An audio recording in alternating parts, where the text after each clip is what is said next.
Friends, मैं प्रभात career connect channel में आप लोग को स्वागत है। आज हम लोग डिस्कशन करेंगे इलेक्ट्रिकल अर्थिंग के बारे में। तो पहले हम लोग इंडस्ट्री में क्यों इलेक्ट्रिकल अर्थिंग करते हैं उसको जानते हैं। जो हमारा इक्विपमेंट और ह्यूमन को प्रोटेक्शन के लिए हम लोग अर्थिंग का यूज़ करते हैं।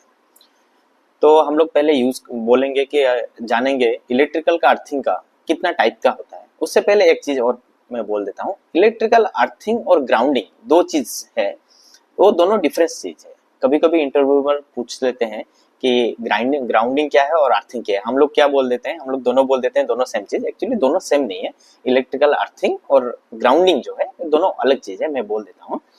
तो इलेक्ट्रिकल अर्थिंग जो है नॉन करंट पाथ, जो नॉन करंट पाथ रहता है उसको हम लोग जब जमीन के साथ कनेक्ट करते हैं उसको हम लोग अर्थिंग बोलते हैं। जैसे इक्विपमेंट अर्थिंग, जैसे जस्ट लाइक मोटर अर्थिंग, जेबी अर्थिंग, कोई भी इंस्ट्रूमेंट है उसको हम लोग अर्थिंग बोलते हैं कि वो जो नॉन करंट पाथ है उसको हम लोग जमीन का साथ जोड़ते हैं।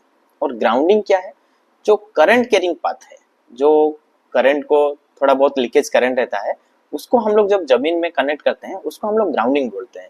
कैसे, जैसे न्यूट्रल का, ट्रांसफार्मर का न्यूट्रल है, न्यूट्रल को हम लोग अर्थिंग नहीं बोलते हैं, न्यूट्रल को हम लोग ग्राउंडिंग बोलते हैं। तो ट्रांसफार्मर का न्यूट्रल को हम लोग जमीन के साथ जब बोलते हैं, जोड़ते हैं, तब उसको ग्राउंडिंग बोलते हैं, क्योंकि उसमें जो लीकेज करंट है वो हम उसको ग्राउंड करते हैं।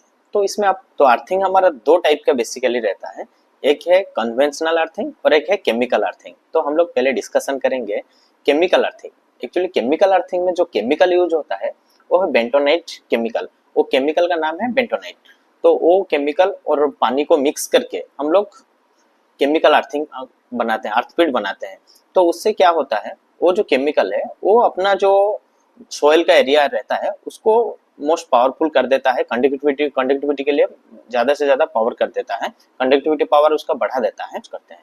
तो नेक्स्ट आते हैं हम लोग दूसरा वाला जो है कन्वेंशनल अर्थिंग। हम लोग हर जगह में यूज कर सकते हैं। कन्वेंशनल अर्थिंग के लिए हम लोग को तीन चीज चाहिए, एक है वाटर चाहिए, एक चारकोल चाहिए और एक सॉल्ट चाहिए। तो सॉल्ट का क्या काम है, सॉल्ट का काम ये है कि सॉइल का जो कंडक्टिविटी है उसको इम्प्रूव करेगा। सॉइल का कंडक्टिविटी रहेगा वो सॉल्ट इम्प्रूव करता है। और दूसरा है चारकोल का काम ये है, वो जो इम्प्रूव कंडक्टिविटी को उसको मेंटेन करके रखेगा। ये है हमारा चारकोल का काम। तो हमारा कन्वेंशनल अर्थिंग का करने का प्रोसीजर ये है कि पहले हम लोग डेप्थ करते हैं, 3 मीटर का डेप्थ करते हैं। जो कॉपर बार और जीआई बार रहता है और कॉपर का बार जो रहता है वो 3 मीटर डेप्थ तक लेते हैं। पहले लेयर में हम लोग चारकोल डालते हैं, उसके बाद salt, again charcoal, again salt. इसी लेयर के माध्यम से हम लोग कन्वेंशनल अर्थिंग को कंप्लीट करते हैं। ये हो गया आपका कन्वेंशनल और केमिकल अर्थिंग का क्लियर। आप क्लियर हैं? तो नेक्स्ट हम बोलते हैं ये जो अर्थिंग का वैल्यू कितना होना चाहिए और कितना दिन में मेंटेनेंस होना चाहिए। मैक्सिमम आप लोग इलेक्ट्रिकल अर्थिंग जो रहता है वो केमिकल हो या कन्वेंशनल हो, दोनों को 6 मंथ में एक बार आपको चेक करना पड़ता है अर्थिंग वैल्यू। अगर अर्थिंग वैल्यू ज्यादा आ रहा है तो उसको हम लोग क्या मेंटेनेंस में लेते हैं, उसको चारकोल देते हैं, सॉल्ट देते हैं और केमिकल उसमें यूज करते हैं उसका वैल्यू को कम करने के लिए। तो जो अर्थिंग का जो वैल्यू रहता है ग्रिड का साथ, नॉर्मली ग्रिड का साथ 1 ओम से कम होना चाहिए, 1 ओम और 1 ओम से कम होना चाहिए। और इंडिविजुअल एक अर्थक्विड का 5 ओम और 5 ओम से हमेशा कम होना चाहिए। तो थैंक यू दोस्तों। आज आप लोग को मेरा वीडियो कैसा लगा अर्थिंग के बारे में वो हमको कमेंट बॉक्स में बताइए। अगर और कुछ भी सवाल जवाब है मेरे को कमेंट में बताइए, मैं उस अगेंस्ट में मैं फिर से नेक्स्ट वीडियो में उसके बारे में डिस्कशन करूँगा। Okay, thank you.